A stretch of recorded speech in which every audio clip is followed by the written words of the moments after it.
Ready to begin your investment journey?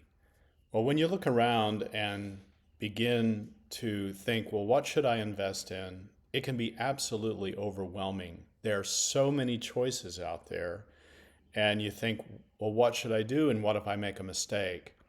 Well, you know, I would say that the first thing to do is let's just keep it simple from the very beginning. And I think simplicity works with the first investments, and that's why I've focused in on the individual retirement accounts, and that would be your first investment.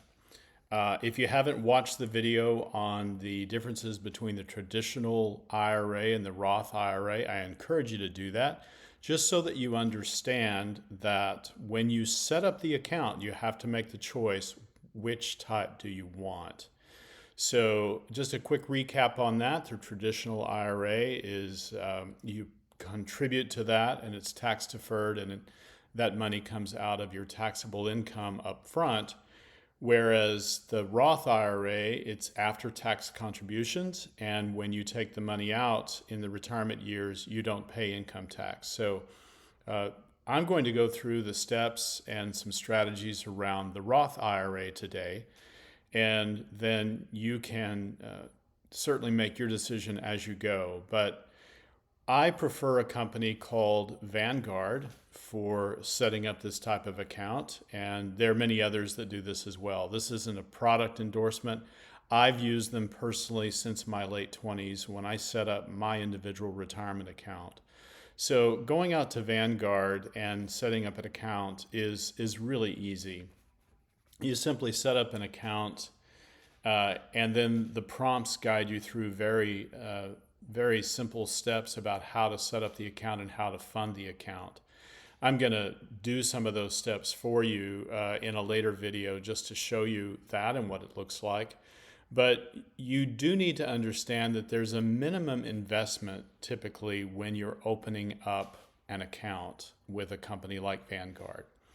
So many of their mutual funds, the minimum investment is $3,000, and there are some that are only $1,000 to get started.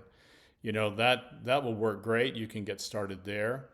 And then that initial investment, I would advise, would again be an index fund that, or a targeted retirement fund, meaning that taking the year that you plan to retire, let's just say 2035 or so in my case, then you can invest in that, and then all of the management of all of those individual investments in the fund, Vanguard takes care of. All right.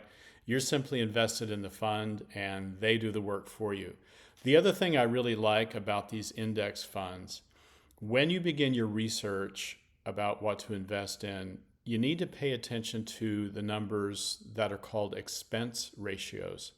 So this is actually what the company charges you for the management of these funds. And every company, every brokerage firm has to go ahead and disclose their expense ratios. And so when you do some side-by-side comparisons with others, you'll see that there may be higher expense ratios at other companies as opposed to perhaps Vanguard. Vanguard has been low, and the index funds I'm talking about are extremely low. Now, the expense ratio isn't something that you pay up front. They actually take their share of the management of the fund out of your earnings. And so you don't see it.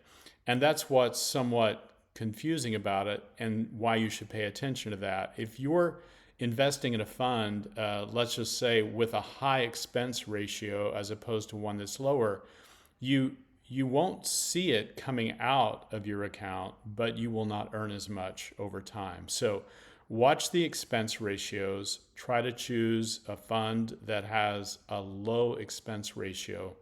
And the ones that I will talk about, they all do. Again, these are investments in mutual funds. If you remember that a mutual fund is a fund that is made up of many, many different companies, and an index fund may be made up of literally thousands of companies, but it's going to track one of the major stock indexes. And I will tell you, the probably the greatest investor of our time, Warren Buffett. People have asked him about how to get started in investing, and he simply pointed them to open an index fund when you're young. That's at least a great foundation. You can get advanced later on, and that's great. But the initial investments, the long-term investment that you want to make when you're starting out, go ahead and choose an index fund, and we'll talk about some of the ones that could work for you in later videos. This is Dad's Wisdom here. I hope that you'll like this video, subscribe to the channel, and hit the notifications. And then if you know anybody who is trying to navigate some of these early decisions related to personal finance and that type of thing, please share this information with them. Thanks so much for watching.